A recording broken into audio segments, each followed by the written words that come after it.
J'ai toujours aimé le désert. On s'assoit sur une dune de sable, on ne voit rien, on n'entend rien. Et cependant, quelque chose rayonne en silence. Tu as raison, petit prince! Bienvenue dans le Negev, le désert d'Israël.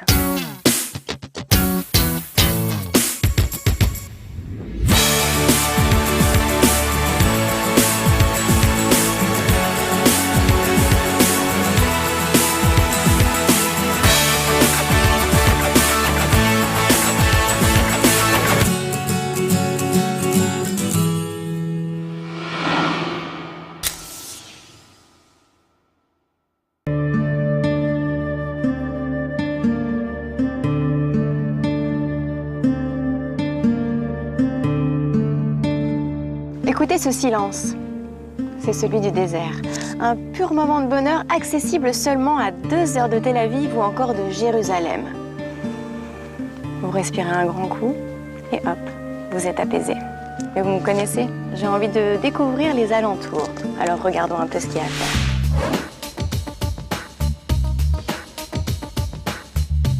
Le désert israélien couvre toute la partie sud d'Israël, mais c'est quand même un petit désert que l'on peut traverser de long en large en moins de 4 heures de route. Ici, on vit à un rythme complètement différent des autres régions d'Israël. C'est ce que l'on appelle le Zman Midbar. C'est-à-dire que tout va beaucoup plus lentement. J'adore déjà cet endroit. Comme dans tous les déserts, ici il fait très chaud et la température moyenne en été est d'au moins 38 degrés. Mais attention, n'oubliez pas de prendre une petite laine car le soir ça se refroidit et ça peut tomber à 13 degrés. Le Negev est la destination idéale pour les amoureux de l'écotourisme.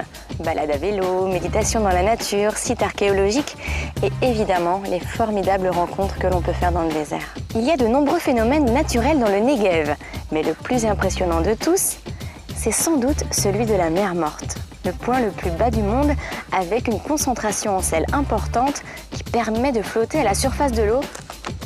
C'est clair, aujourd'hui, je vais au moins réaliser l'un de mes rêves.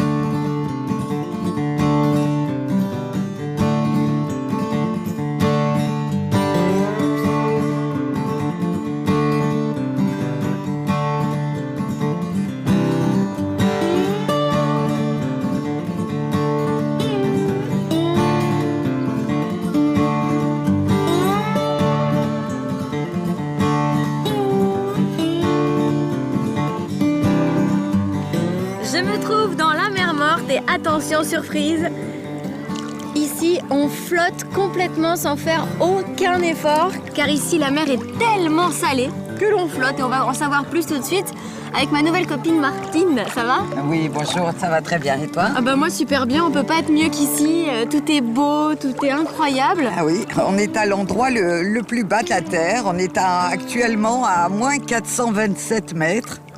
C'est fantastique puisqu'on voit des montagnes devant soi et on n'imagine même pas, mais c'est un climat extraordinaire avec du fait de la basse altitude, on a ici plus 10% d'oxygène. En plus. En plus. Donc c'est vraiment le lieu idéal pour se ressourcer, se régénérer, aller bien. C'est mieux qu'une cure thermale finalement. Absolument. Si tu me demandes si je rentrerai à Paris, non. Bon, qu'est-ce qui va se passer si on reste trop longtemps? Il n'y a pas de problème? Rien du tout. Rien? Rien du tout. En fait, c'est que bénéfique. Absolument. Pourquoi on appelle ça la mer Morte? Alors, on dit la mer Morte parce que c'est vrai qu'il n'y a pas d'organisme vivant, on va dire. Enfin, en tout cas, pas à l'œil nu.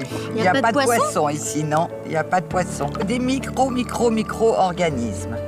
D'accord, mais comment ça se fait? Ici, il y a une très forte concentration en sel, environ 30% maintenant. Et ce qui fait qu'on flotte, n'est-ce pas? C'est génial. Alors, ce que vous ne voyez pas, partout on a des petits bobos, des piqûres de moustiques, quelque chose, ça pique aussi. Mais ça fait du bien ou pas alors? Ça fait énormément de bien. La mer Morte est remplie de minéraux qui sont excellents pour l'organisme. Il y a du magnésium, du potassium et même du bromure.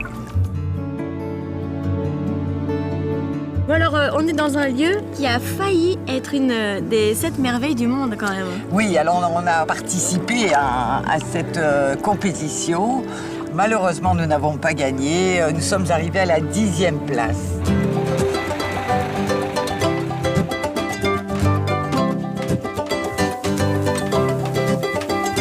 Du coup, il y a énormément de touristes qui viennent jusqu'ici. Oui, les gens viennent faire des cures et puis ils sont, comme ils sont à En-Gedi aussi, ils ont la possibilité de faire des excursions, donc ça leur plaît.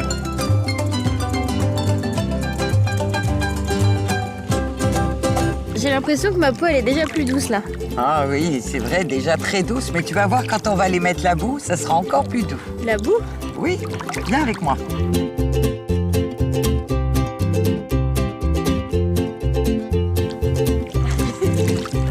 On va essayer de pas glisser. Comment vous dire?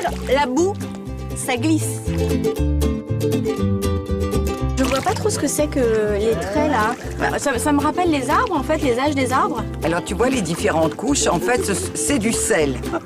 Donc il y a des millions d'années, au moment du glissement de terrain, la mer Méditerranée s'est séparée et elle a commencé par former ensuite le lac Kinneret ou Tibériade et ensuite la mer Morte. Donc c'est comme ça qu'est née la mer. Absolument. Mais l'avantage, c'est qu'ici on ne brûle pas, tu vois. On est à moins 427 mètres et les rayons du soleil sont moins nocifs. Bon, alors maintenant on se met de la boue. Voilà, on va l'appliquer sur tout le corps, y compris visage. Il n'y a aucune allergie à la boue, la boue noire d'En-Gedi. C'est doux, soyeux et ça purifie. Place à la boue. Martine, à fond dans la boue. On va y aller.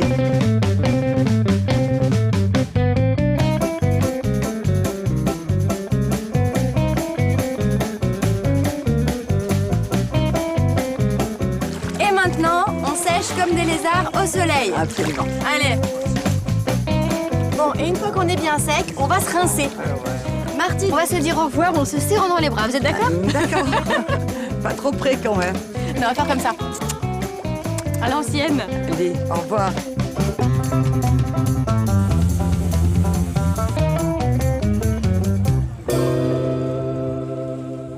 Je n'arrive vraiment pas à quitter cet endroit, mais j'ai quand même envie de savoir ce qu'il se passe autour de la mer Morte, et mon guide pour cela est essentiel. M comme manuscrit de Qumran.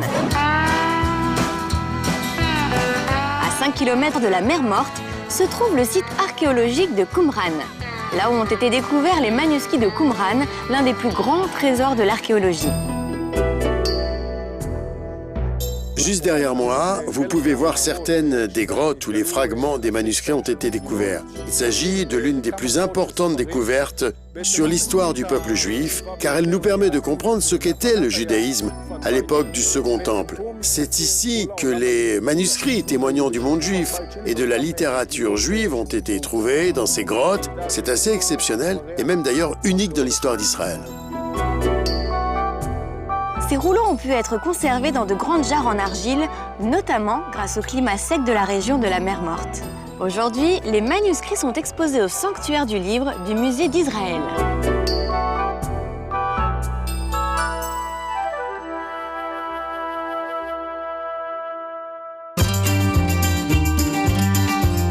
Au sud de Qumran se trouve le kibbutz En-Gedi, qui abrite un jardin botanique, autre phénomène naturel de la région.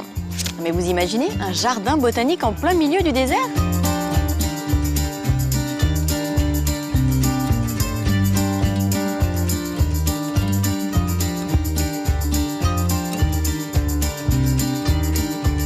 Quand je suis arrivé ici, j'étais un jeune homme plein d'énergie. Cet endroit était désertique. Nous avons alors décidé de transformer ce désert en un jardin fleuri. Nous avons réussi à planter ici près de 1000 espèces de fleurs et de plantes issues de quelques-uns des endroits les plus chauds du monde.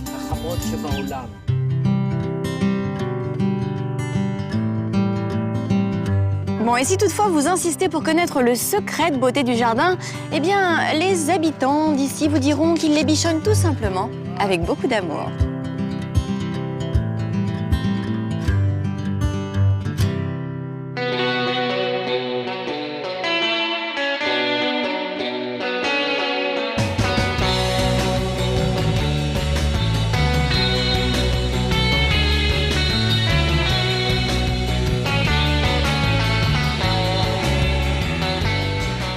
cette montagne se trouve la forteresse de Masada, un site archéologique très symbolique pour l'Israël. Mais attention, avant d'y accéder, il va falloir monter et grimper énormément de marches. Cela prend 45 minutes. Et surtout, ça s'appelle la route du serpent. Alors souhaitez-moi bonne chance, j'y vais.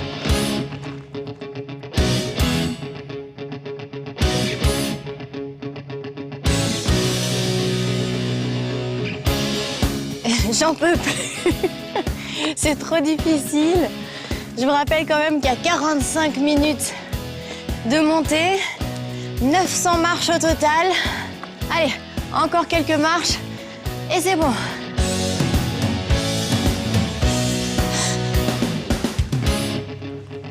Alors. Shalom. Bonjour. Bonjour Ethan. Ça va? Bienvenue à Masada. Merci beaucoup, je suis contente d'être enfin arrivée. Est-ce que vous pouvez m'expliquer où je suis? Alors vous êtes sur un des endroits les plus incroyables de la planète. Vous regardez en bas, vers la mer Morte, qui est le point le plus bas de la Terre. On se trouve ici, au niveau de la mer. Aussi haut que cela puisse paraître, nous sommes bien au niveau de la mer. Cet endroit est un site historique incroyable, construit par le roi Hérode, mais c'est avec l'histoire des rebelles que ce lieu est devenu un symbole pour l'État d'Israël. Je vous propose, Karine, que l'on aille vers la tour là-bas, d'accord? Et de là, on aura une meilleure vue qui nous permettra de mieux comprendre à quel point ce lieu est incroyable. On y va.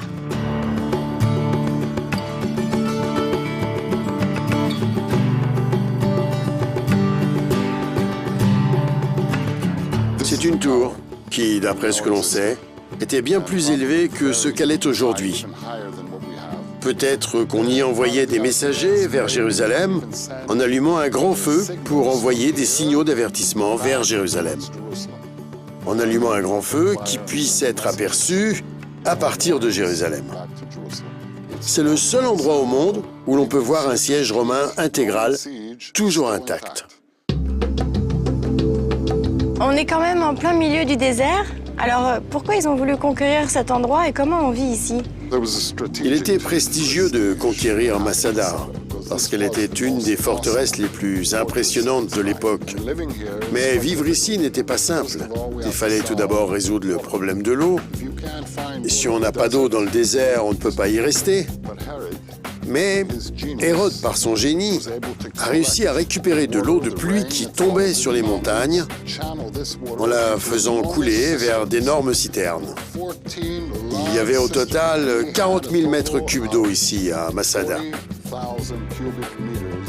C'était assez d'eau pour les piscines, les bains dans les maisons, pour arroser les jardins. C'était une sorte d'oasis au milieu du désert. Et c'est une des raisons pour lesquelles la rébellion a commencé ici. C'est pourquoi également, par la suite, personne n'est venu à Masada pour reprendre la forteresse des mains des Romains. Allons à la synagogue pour parler de l'histoire de Masada. D'accord.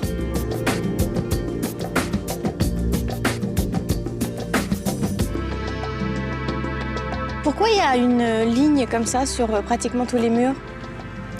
Ça nous montre dans quel état les ruines ont été trouvées par le professeur Yadin entre 1963 et 1965. Ce qui se trouve au-dessus de la ligne noire nous indique ce qui a été rénové pour donner une idée aux gens de comment les choses ont pu être à l'époque. Ça, c'est l'ancienne synagogue. En l'an 66, un des plus grands chapitres de la grande révolte du peuple juif contre les Romains allait commencer ici, à Masada.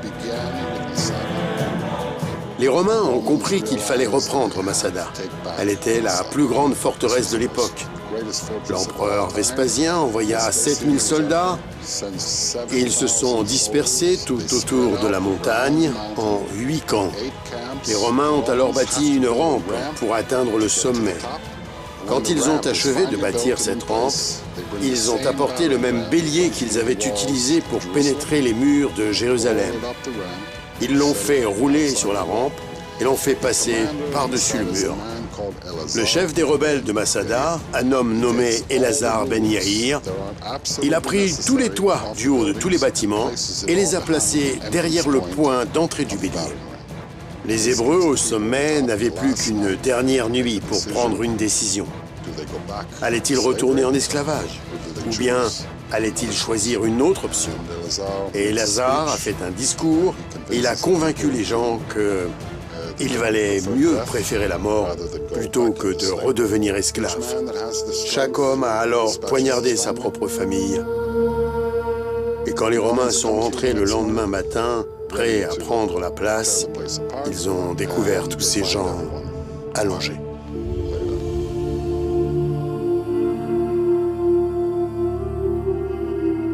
Je suis un peu retournée là. Ce n'est pas si intense et mélancolique. Ah, Ce site est revenu à la vie. Et il y a quelque chose de beaucoup plus optimiste que je voudrais vous montrer. ah cool, bah, montrez-moi alors, ça va nous faire du bien un petit peu.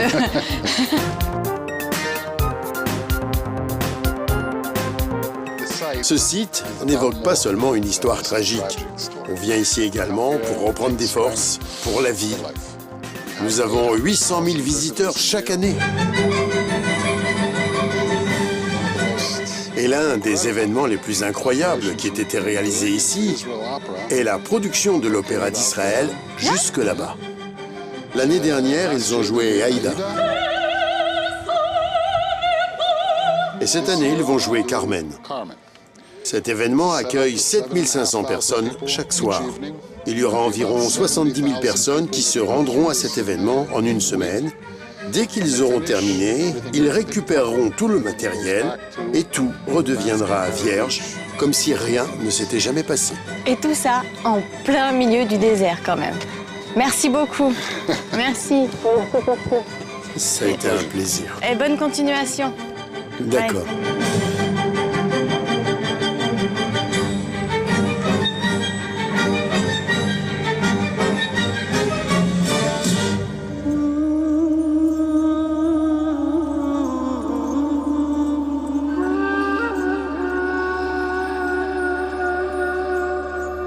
Imaginez un peu des gens qui ont décidé de tout quitter. La ferveur de la ville, les magasins, leur travail, leur vie sociale. Ils ont quitté leurs amis ou même leur famille pour s'installer en plein milieu du désert et réaliser leurs rêves. Qu'en aurait pensé le Petit Prince? En tout cas, ils existent ces gens-là. Et ils se trouvent dans le désert et ont créé une ferme. Je vais essayer de les retrouver. Le problème, c'est que dans le désert, il n'y a pas de panneau. Alors je ne sais pas si je dois aller à gauche, à droite, tout droit ou derrière. Vous savez quoi? Je vais continuer par là. Je finirai bien par tomber dessus.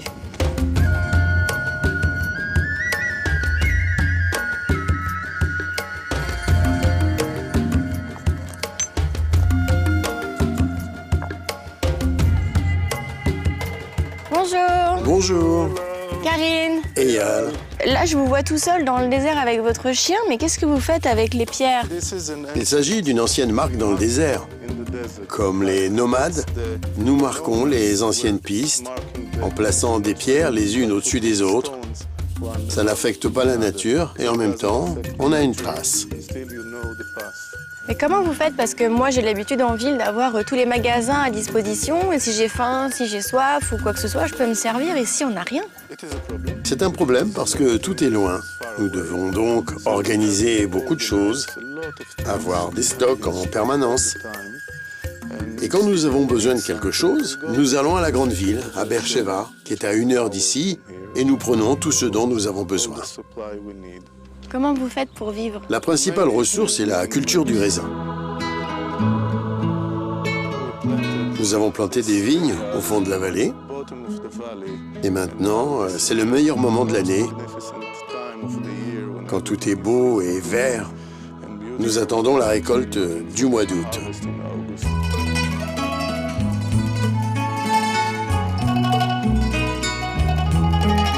Nous avons beaucoup appris sur les méthodes de culture du raisin dans le désert, des anciens nabatéens.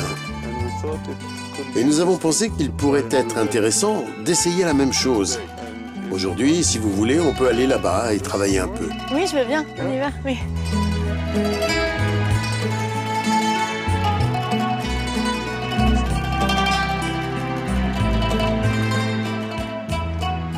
Il y a même des arbres partout.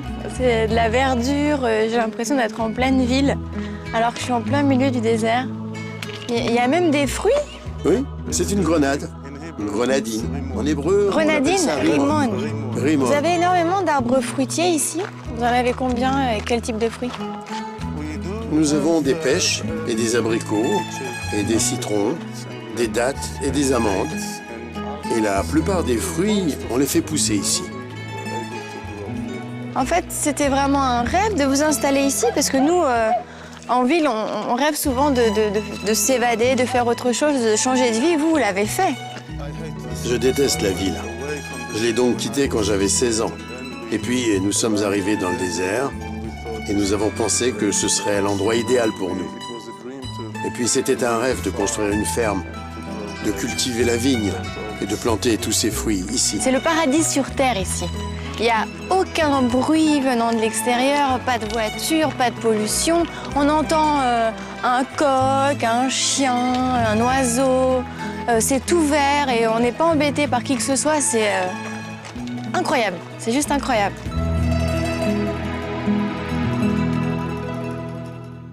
Maintenant, c'est la partie difficile de votre périple. Au boulot. J'ai besoin d'aide Ok. ici. Vous savez, quand j'étais petite, mon arrière-grand-père avait une vigne aussi. Et on allait tout le temps couper le raisin. Et ensuite, on allait dans des grands bassins et avec les pieds, on faisait Oui. le raisin.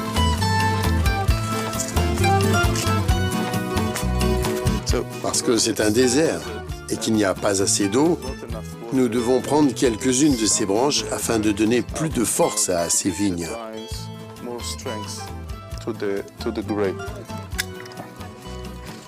Très bien. Là, il y en a pas mal, en fait, qui poussent en trop. Donc, on va vraiment enlever toutes ces feuilles. Si vous êtes libre, on peut vous embaucher pour la saison.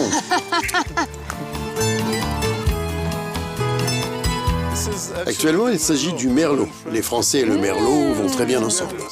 Du merlot! Je veux vous montrer quelque chose. C'est en fait une ancienne terrasse. Nous nous tenons ici, debout, juste au-dessus. Et vous voyez que c'est un tas de pierres qu'ils ont construit. C'était en fait au fond de la vallée. Ils ont fait stopper l'eau et ensuite ils la diffusaient. Et quand il y avait des inondations, ils pouvaient alors irriguer les vignes. Vous vous tenez donc vraiment debout sur des restes archéologiques qui datent de 2000 ans. Vous trouvez pas qu'on a assez travaillé? J'aimerais bien goûter maintenant votre vin. C'est quelque chose dont on ne peut pas se passer après avoir travaillé aussi dur.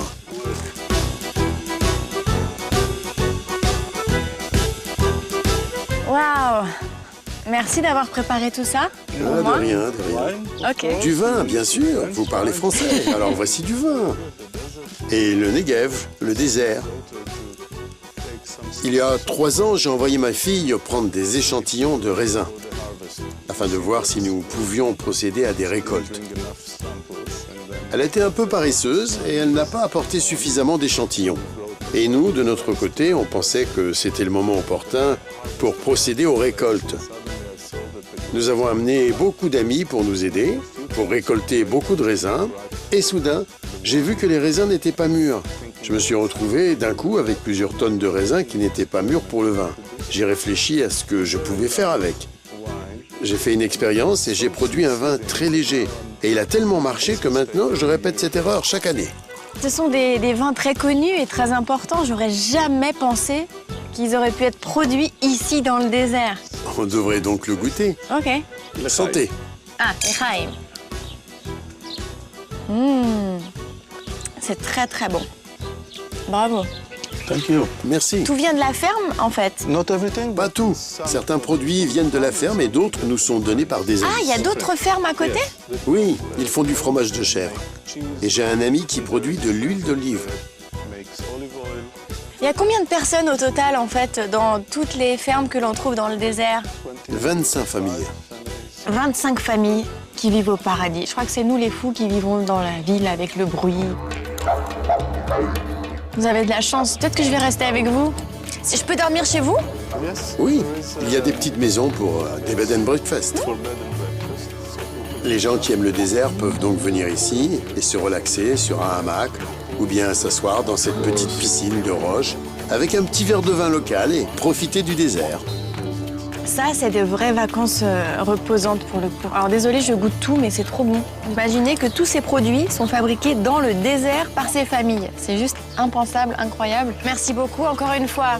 Les Chaim, à vous, Santé. à votre famille et au désert. Merci.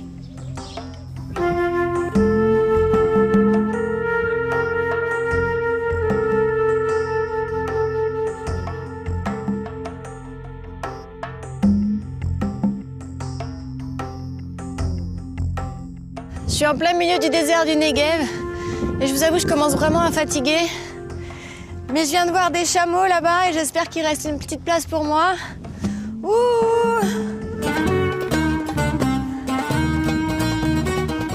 Shalom! Bonjour. Vous pouvez m'emmener? Montez sur le chameau. Merci beaucoup. Ok. Accrochez-vous bien.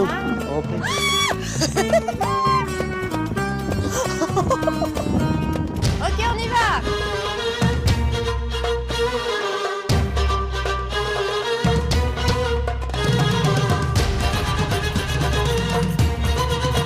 Merci de m'avoir emmené avec vous, c'est très gentil. Vous vous appelez comment? Hussein, Moi, c'est Karine. bienvenue. Vous êtes des bédouins, vous vivez avec les chameaux dans le désert. C'est quand même une vie spéciale, le désert. Qu'est-ce que vous aimez ici? J'aime le calme. Il n'y a pas de bruit, pas d'agitation, rien. Que du désert. Quand vient la nuit, il n'y a pas de lumière. Rien, juste des bougies. On allume des bougies, on fait du thé, du café, on boit, on parle. Pas de télévision.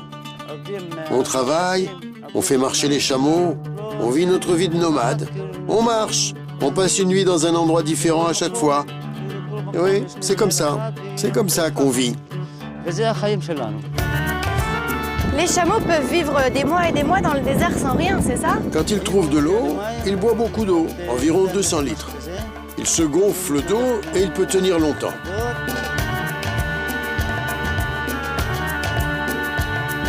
Maintenant, on va aller à notre campement. Et on va t'offrir l'hospitalité. Si tu es invité chez moi, tu dois rester 3 jours. Et pendant ces 3 jours, on ne questionne pas l'invité. Et seulement après 3 jours, on le questionne. Qui est-il? D'où vient-il? Dès que vous trouvez quelqu'un, vous le prenez avec vous et vous l'emmenez 3 jours chez vous sans même savoir d'où ils viennent. Et ce sont vraiment des gens très très gentils et très généreux. Ça me touche énormément. Allons à la tente.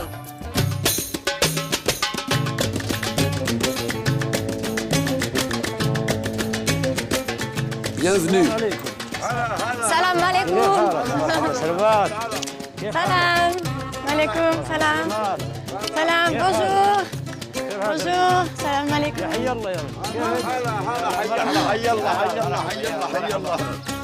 سلامات كيف انت؟ يرضى عليك كيف اجيك؟ Hayala, hayala. Merci, c'est beau. Waouh, merci. Oh là là, vous avez préparé tout ça. C'est comme ça que vous recevez tout le monde? Oui, c'est toujours comme ça. De la viande, des salades, tout. L'invité chez nous est comme un Ils sont roi. vraiment des gens très généreux, ils n'ont pas grand-chose et en fait, ils donnent tout ce qu'ils ont. Donc ça me touche énormément. Allez, on mange. Ah, merci, on peut manger alors. Mais ils sont où les couverts? Vous n'avez pas de couverts? On n'a pas de fourchette. Rien, on mange avec les mains. Avec les mains? Oui, Ok.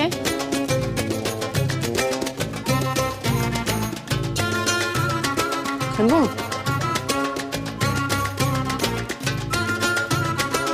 C'est du café? oui.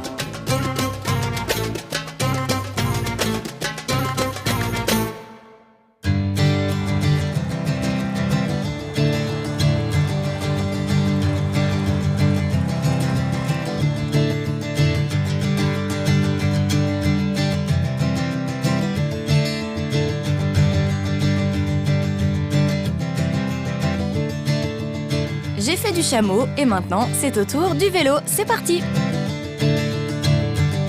Comme vous le savez, le désert israélien n'est pas très grand. Mais le cratère Ramon est un phénomène naturel exceptionnel et impressionnant. Et vous allez comprendre pourquoi dans quelques instants.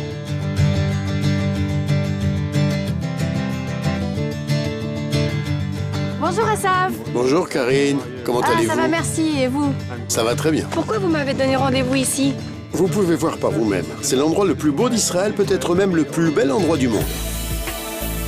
Ça me fait penser un peu au Grand Canyon aux États-Unis, mais je crois que ça n'a rien à voir, c'est ça? Ce sont des déserts tous les deux, mais ce n'est pas le même phénomène. Ici, c'est un martèche. C'est un mot en hébreu. Martèche? Martèche. Martèche. Et c'est différent d'un cratère. Un cratère est quelque chose qui s'est créé suite à la chute d'un astéroïde. Et ici, nous avons un phénomène qui s'est produit à cause de l'érosion. Essayez d'imaginer une grande montagne de 800 mètres de haut. Et tout a disparu à cause de l'érosion, de l'eau et du vent. Wind. Oui, le vent, bien Et on sûr. le sent bien, le vent, je peux vous le dire. La montagne était faite de sable. Il était donc facile pour l'eau de faire disparaître le sable. Ça a pris environ 20 millions d'années. Et maintenant, nous avons un trou énorme dans le sol. Vous voyez la falaise de l'autre côté? C'est l'autre côté du Martèche. Et là, nous nous trouvons sur le versant nord du Martèche. Est-ce que le phénomène continue encore aujourd'hui? Le phénomène se poursuit parce que l'érosion est quelque chose de permanent. Mais de nos jours, dans le désert, nous avons moins de pluie. Et on peut se souvenir qu'il y a eu une période où, franchement, cette région était tout à fait tropicale. Est-ce que c'est dangereux? Est-ce qu'on peut descendre ou pas? Oui, bien sûr. Mais pas d'ici. Il y a des sentiers qui descendent jusqu'au Martèche. Mais aujourd'hui, eh bien, nous allons nous contenter de prendre un chemin beaucoup plus facile. Il est très beau et on va pouvoir, de cette façon, bien regarder le cratère. On n'a pas décidé, finalement, d'aller rouler à l'intérieur, au fond de ce cratère. Ah oui, moi je veux faire quelque chose de simple, de calme, juste pour admirer la vue. Mais je sais qu'ils proposent aussi des courses beaucoup plus compliquées pour des gens qui aiment vraiment les sports extrêmes. Ok, allez, on y va. Je mets mon... Voici votre casque. Ok, mon vélo.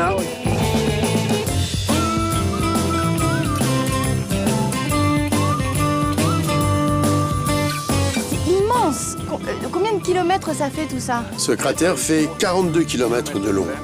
Incroyable. Bon, on va peut-être pas faire les 42 kilomètres. Non, pas aujourd'hui. Peut-être une prochaine fois. Merci.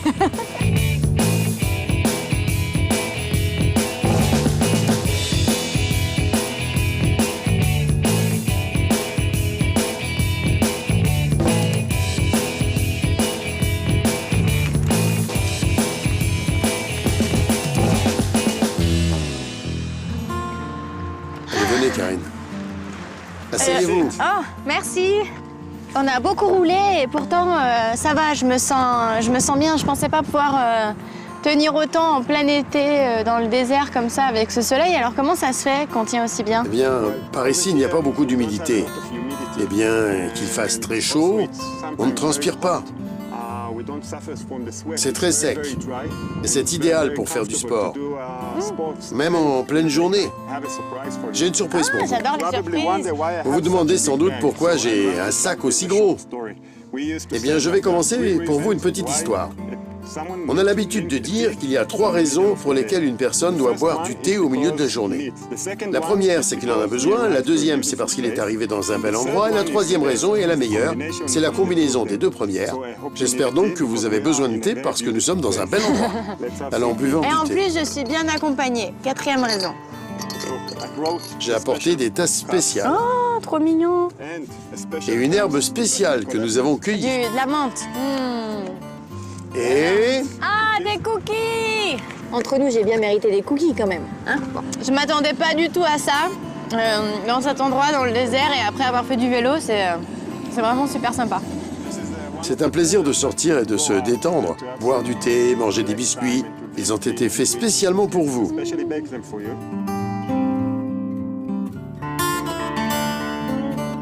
Bienvenue dans le désert. Merci beaucoup. Pourquoi vous avez choisi cette vie dans le désert et ça fait combien d'années que vous êtes là? Je pense que j'ai toujours su que j'allais vivre ici. Je viens de Jérusalem, mais je pense que lorsqu'on voit cette vue d'ici, on n'a pas besoin d'expliquer quoi que ce soit. C'est l'endroit le plus beau dans lequel on puisse vivre. Un endroit très calme, très beau, avec un temps magnifique. C'est l'endroit idéal. Il n'a pas tort. Merci beaucoup de m'avoir fait vivre cette expérience. C'était vraiment passionnant et étonnant. Je vous recommande de venir si vous en avez l'occasion. Merci. Bye bye. À bientôt. Et puis, si vous voulez vous détendre un peu, par là-bas, derrière la colline, il y a des gens qui font de la méditation. Vous pouvez peut-être vous joindre à eux, Ah, pourquoi pas, c'est loin? juste là-bas. C'est très Bon, bah, proche. j'y vais alors. La méditation, d'accord, bon, bah, comme ça? Oui, quelque chose Merci comme ça. encore. J'ai été ravi. Au revoir.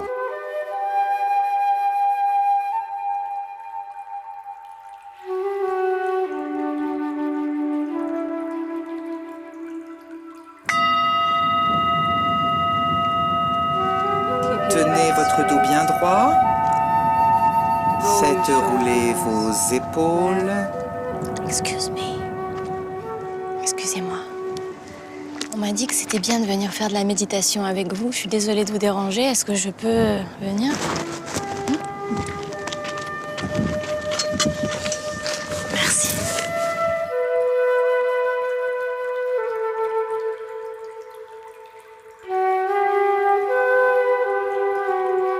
Je m'appelle Karine. Mon nom est Itaï. Voici mes amis. Pourquoi vous méditez ici? On peut méditer en ville, mais on ne peut pas comparer la méditation en ville avec la méditation au milieu du désert. Un paysage naturel, le vent, le soleil. C'est le meilleur endroit que l'on puisse trouver. Ça fait longtemps que vous faites de la méditation? Eh bien, cette session. Nous sommes ici depuis 1 heure environ, mais nous sommes tous ensemble depuis 10 ans. Qu'est-ce que la méditation vous apporte dans la vie? Eh bien, ça m'aide à trouver un équilibre qui est si important dans notre quotidien.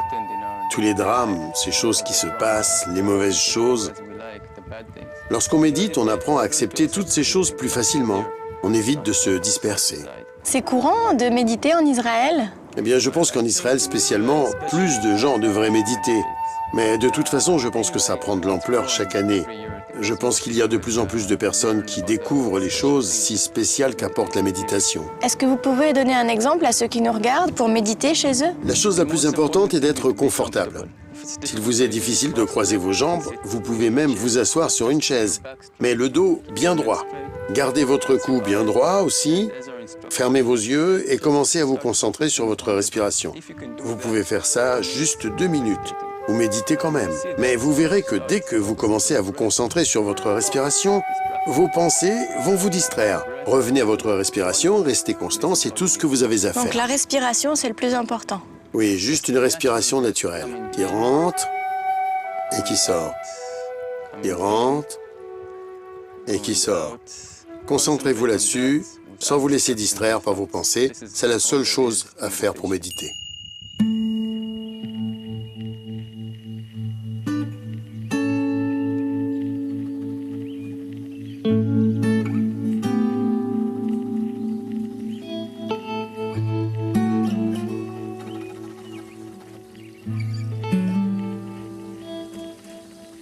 Je suis certaine que dans les alentours, je vais pouvoir trouver mon bonheur. B comme boutique et H comme hôtel.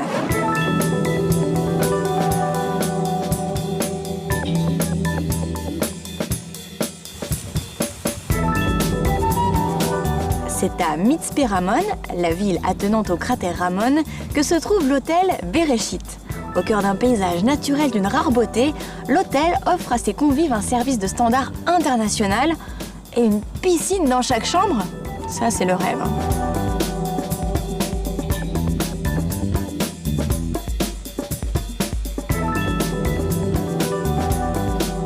Et pour finir la journée, j'aimerais bien manger quand même. Alors, R comme restaurant.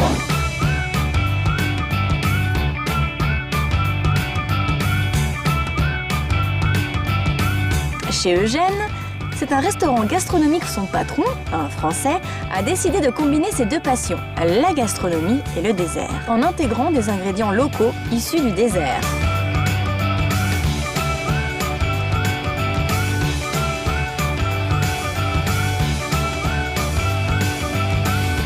Ça, à mon avis, c'est le duo gagnant.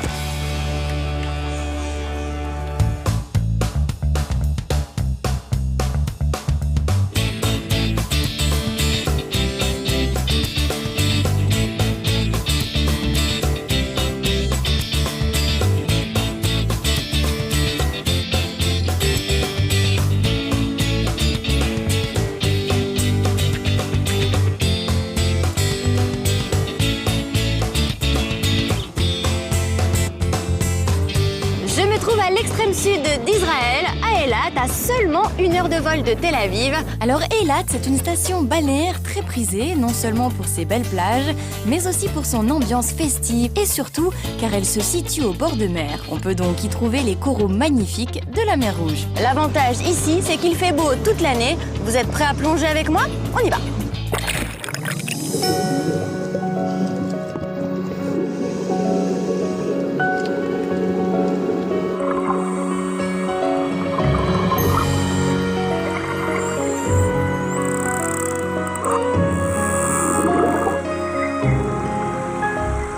Lorsque vous êtes à Eilat, il y a un endroit incontournable à ne surtout pas manquer. Il s'appelle le récif des dauphins.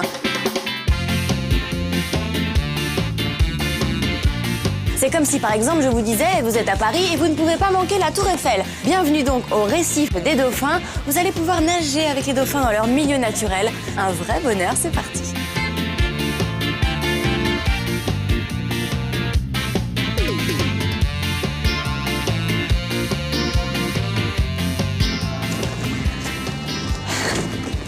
Bonjour Sophie. Bonjour, enchantée. Ça va?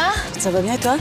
J'ai l'impression d'être au paradis. C'est ça, hein? Alors vous pouvez nous expliquer un peu ce qu'est ce lieu? Vous avez ici un énorme espace. Vous avez dans les 18 000 mètres carrés d'eau et 16 mètres de profondeur. Donc c'est vraiment un endroit énorme, c'est la mer. Et les filets ont des fenêtres, donc il y a beaucoup de poissons qui passent. Et nous avons ici une famille de 8 dauphins qui vivent ici. Et ici, donc c'est un lieu où tout le monde peut venir? Alors en fait, oui, c'est un lieu touristique. Les gens payent l'entrée et ils peuvent venir d'abord être sur ce ponton et être juste à côté des dauphins. Et puis on peut aussi plonger et nager avec les dauphins. Ah! On y va. Allez, on y va.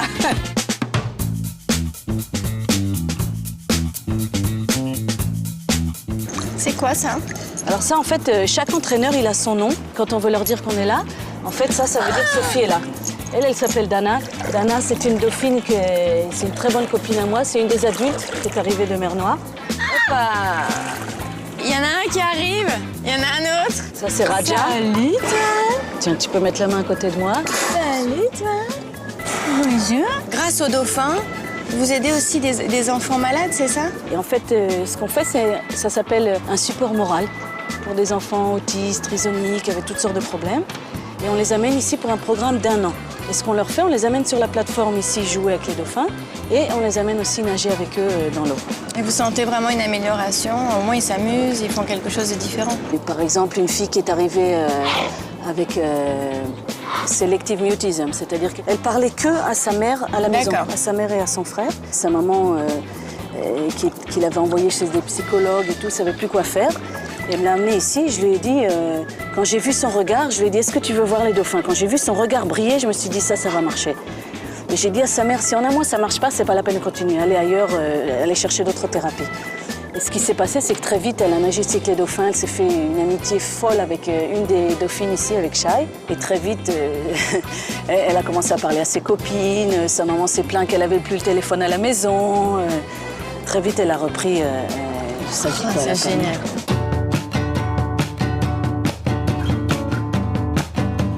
Bon, alors maintenant qu'on a vu les dauphins de près, que vous avez senti, caressé, c'est le moment d'aller dans l'eau. Waouh, je peux vraiment aller avec eux. Alors. Allez, bien sûr, on y va.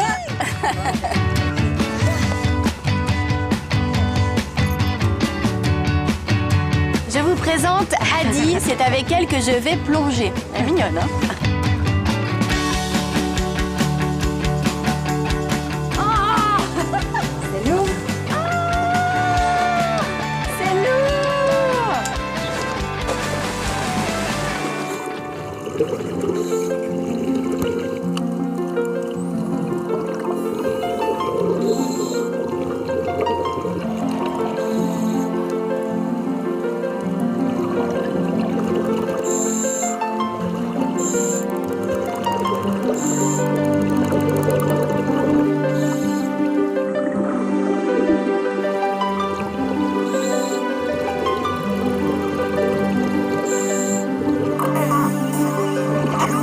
C'était un bonheur, le paradis sur Terre. J'ai nagé avec les dauphins, avec mon ami, c'était un bonheur sans nom. Il y avait plein de poissons partout. Vraiment, je le recommande à tout le monde, c'était comme ça. Voilà. Merci. Avec plaisir.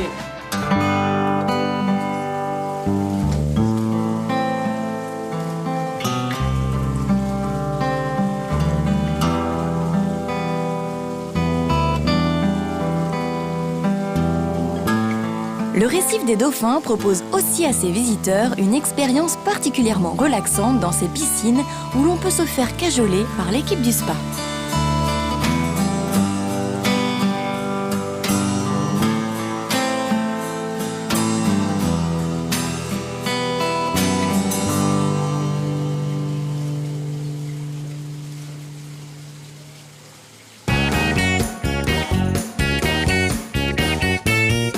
Et si vous voulez complètement vous évader de l'ambiance urbaine pour quelques heures, sachez qu'à 25 km d'Eilat se trouve le parc de Timna qui propose des randonnées en jeep pour voir une des premières mines de cuivre au monde, les fameuses colonnes de Salomon, et tout simplement pour profiter de la vue magnifique qui y règne.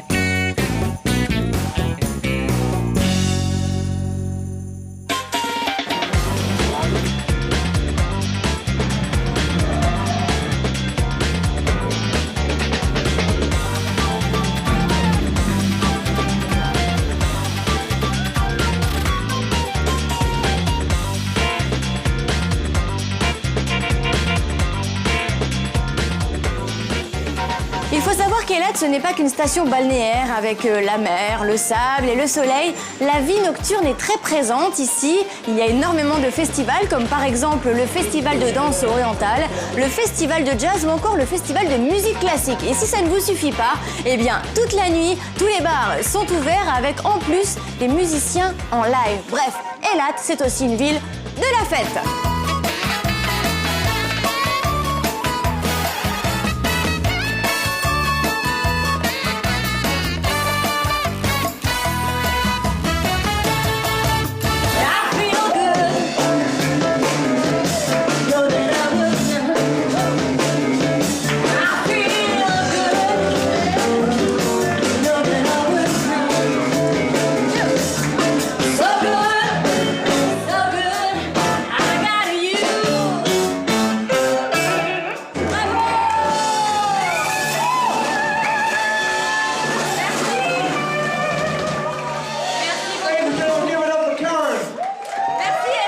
Mon escapade dans le sud israélien touche malheureusement à sa fin. Et comme vous pouvez le constater, comme le petit prince, je suis tombée amoureuse du désert. Si riche et si étonnant. J'ai pu réaliser l'un de mes plus grands rêves, flotter dans la mer Morte, un lieu si unique et surprenant. J'ai découvert des plantes tropicales qui poussent dans cette région très sèche et même rencontré un homme qui a quitté la ville pour habiter dans le désert avec sa famille.